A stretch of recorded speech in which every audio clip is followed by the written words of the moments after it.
money back into the pockets of the workers. My name is Marie Gage, and I work for Envoy Air here at Chicago O'Hare. We are the regional carrier that brings all the people to Chicago so they can go places on American Airlines. Billions of dollars in revenues that's happening here all, annually. This is the economic engine of Chicago. All the work here, all the planes, all the passengers, and it doesn't make sense that these folks should work minimum wage. I'm here because I've been working for this company for 18 years. I came from Czech Republic 20 years ago to make a better living. It doesn't seem that after 20 years in the United States working for Envoy, I'm making any better living. I'm at $15 an hour after 18 years working for this company. My wage has not risen for the past 8 years. It's a very sad outlook. When I work for American Airlines, what everybody thinks, but it's Envoy, that means that I don't get living wage. At American Airlines they do, but not Envoy. We don't belong to them. We don't get the money. Well, nationally they start out at $9.48 an hour. Some cities like Chicago have a minimum wage ordinance, which has forced Envoy to pay us more. So we are now currently making $12 an hour. Well, it's almost next to impossible for most of these people with families to be able to afford just a regular 2-bedroom apartment in the city without working 60 to 80 hours a week. It really is putting a strain not only on the financial burden of living in this nation, but it's also putting an emotional burden on these people. They're not having the time to spend with their children. It's not good for the relationships in the family units. So it's also putting a burden on that when people have to work 60 to 80 hours. And a lot of people don't understand, even though we can pick up voluntarily and pick up extra work, if we have short staffing issues, we don't get paid overtime for that because we fall under this old draconian rule of the Railway Act. So we're working often 60 to 80 hours a week without the benefit of having overtime pay for those hours. There's no overtime beyond 40 hours? Not if you voluntarily pick up another shift. No, only if they mandatorily make you stay because there's been a snowstorm or some other unforeseen emergency, and that usually only happens in the PM shift. Do you get mandoed and you get overtime pay? The RLA, it covers the the workers at transportation, whether it's the train, the rails, or the air. And under the RLA, there are a lot of provisions that while it sort of allows for bargaining, it also hampers the effectiveness of bargaining. So it's a two-edged sword. One way, I think, there's areas where the RLA is better than the NLRA, but then there's other areas where it's not. In certain areas we can't strike, right? While in the NLRA, the right to strike is something that members have. But because of transportation being a vital part of the economy, the ability to strike is very limited. It's very limited. So it makes that economic fight a little tougher. Being aware is the first thing. A lot of people assume that because we work at the airport and we work for the world's biggest airline, that we're making a decent wage. They don't see how these jobs get subcontracted out and insurance premiums go up, but our wages don't, that we don't get overtime pay for working overtime hours. So that is something that the general public, if they knew and they were aware, they can help us in that fight. We're here for equality, to be treated fairly, to be given the same exact wages as everybody else is making in the same company that we work for. I've been working for the company for 7 years, and basically we are a subsidiary company. We are Envoy Air, used to be known as American Eagle, and we worked the regional side of American Airlines.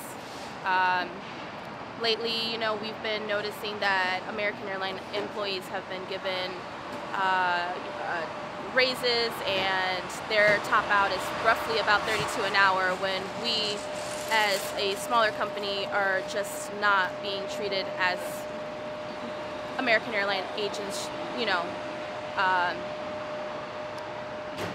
Our starting rate is about $11, $12 an hour, working the same exact thing that American agents do, but we're not being paid as such.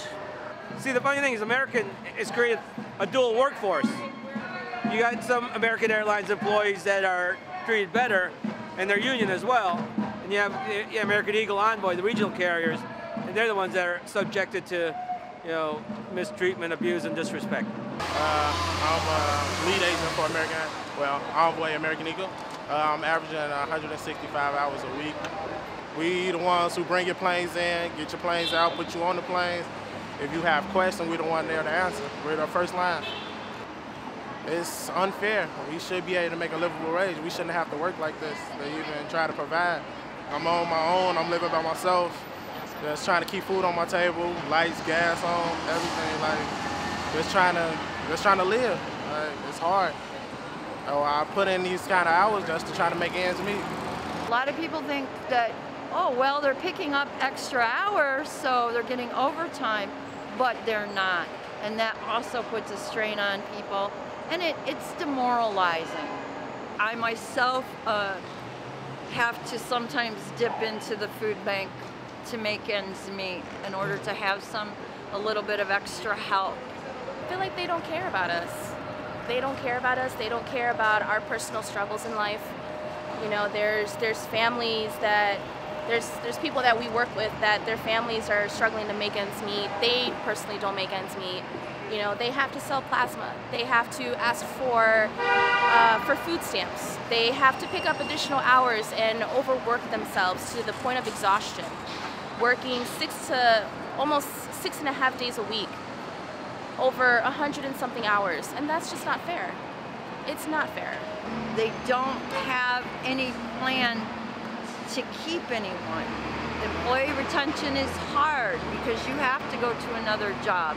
This is a hard job. It takes experience to become really great at it and give excellent service to the customers, especially in Chicago where we have weather as a factor that damages a lot of people's travel plans.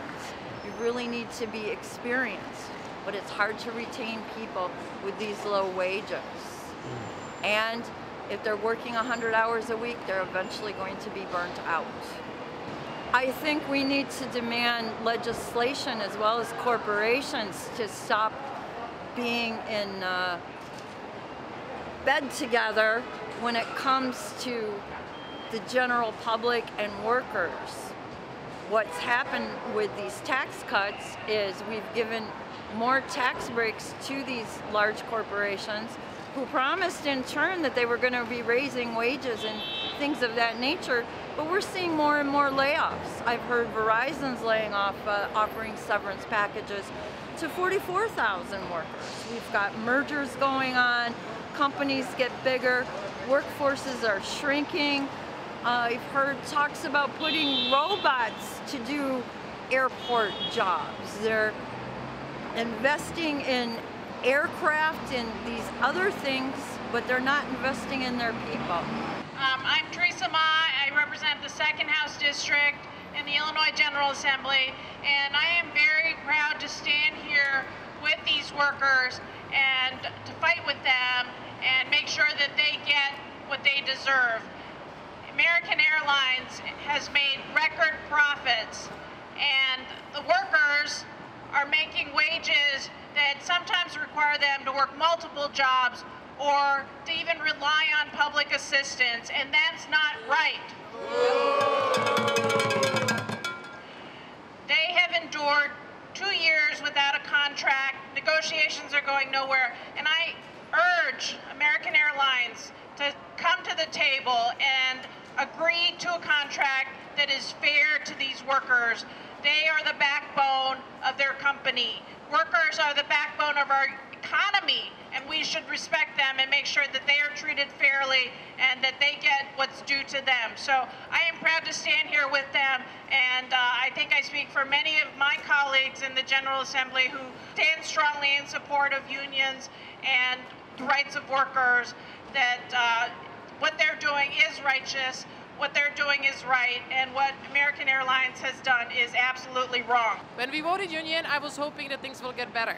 It doesn't seem like it. This fight has been going on for 2.5 years, almost 3 years, and our patience is running out. I mean, we want more money. I have a family to support. I mean, how am I supposed to go to work every day and think that I can provide a good customer service if I don't get the money from the company? I mean, it's easy to put a smile on you if you have a family at home which you can feed, but if you don't, it's hard. It's everyday struggle.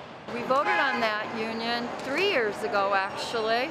We began our contract negotiations 2.5 years ago now, when we actually sat down at the bargaining table and began that journey. And they keep stalling, and it's really surrounding pay. Counterparts in the rest of the nation only start out at $9.48 an hour. They have it even worse than we do. And yet, they can't seem to raise this up. And I don't think that the passengers are aware, the general public is aware. We work for the world's largest airline in the world, and we're on public assistance. We can't even afford to upkeep our cars and transportation to get to work. We're going to the food bank. Some of my coworkers have sold blood, and they're picking up other jobs driving Uber on their time off here at the airport. That's not a way to live and raise a strong city and community. My name is Don Villar. I'm the Secretary-Treasurer of the Chicago Federation of Labor. I'm here on behalf of President Bob Reiter. He's the president of the CFL. You know, the CFL is made up of 300 local unions and affiliates, which represent 500,000 working men in Chicago and Cook County. That's 500,000 working union members like yourselves. And like Celia said, I used to be the president of NABET CWA Local 41, the broadcast union in town. Represent about 1,000 folks locally who work broadcast television and 25 years in the news business. You know, we all stand in solidarity with you at Envoy American Eagle in your fight for justice, economic justice, respect, dignity, and to be valued by American Airlines. You know, my mother used to work for American Airlines. She retired about 25 years ago, early 90s. She was she worked for Sky Chef, Flight Kitchen, over here at O'Hare, Member Unite here, Local 1. And you know, when she retired, she was making $18.50 an hour when she retired, 25 years ago. How much are workers making a day? $12 an hour. What happened? Instead of going up or staying at 18, wages went down. It went down over the past 25 years. Boom! 25 years of lost wages. 25 years ago, you could get an apartment, a three-bedroom apartment, $500 a month in the city of Chicago. Groceries, phone bill, electric bill, you name it, you didn't have to go into debt. Today we have to deal with that. So wages have gone down, but every cost of living has gone up. It's made it harder to live. And echoing what Teresa had said, this is the economic engine of Chicago. You know, billions of dollars in revenues are going through this airport annually. You know, billions of dollars. And it's wealth, and it keeps growing year after year. You know, the realigned runways means more air traffic, more passengers, more workloads for you all. And, you know, we have more runways at O'Hare than any other airport in the world. You know, the world's busiest airport right now is Atlanta Hartsfield. They only have 4 runways. How many runways do we have here? 8. 8 runways. And it's not going to stop because guess what? We've got the global hub coming. I mean, billions of dollars in revenues coming to this airport every year. And the worst part about that is workers aren't getting any of it. That doesn't make sense. You know, look, these are jobs that people in Chicago work. And these jobs should provide for a middle-class life. But they're not because of corporate greed. And it's not right. We shouldn't have to struggle with working 2 to 3 jobs. We shouldn't have to be doing side jobs. One job is always and should be enough. You shouldn't have to kill yourself for such little pay and work 2 jobs at the same time. It's not right. You know, a lot of us, we do what we can. We come to work, we do our job, and a lot of us, we love what we do. and we don't want to have to leave this place because of the financial struggles that we go through. You know, we want to be able to be comfortable coming to work and knowing the fact that we're going to have money that'll last us for the rest of the week. We're going to want to be able to know that we can pay a bill and know that we won't be struggling. Oh my God, am I going to have lunch money for tomorrow? Oh my God, how am I going to get to work with no gas? It's hard. It really is hard. We want to be heard. We want to be known. We want to be seen. We want to be understood. We want them to know that we mean business. We really mean this, and we're not kidding. I want to see Envoy come to the table, and I want American Airlines to say, yes, let's give them a fair contract, and let's have this in time for the holidays. It's time to wrap this up. We're worth it. You have the money. Put that pride back in us. Tell us that we are what makes your airline great. So we gotta get rid of this corporate greed. Put some of this money back into the pockets of the workers. Hey, hey, ho, ho. Corporate greed has got to go. Hey, hey, ho, ho. Corporate greed has got to go. Hey, hey.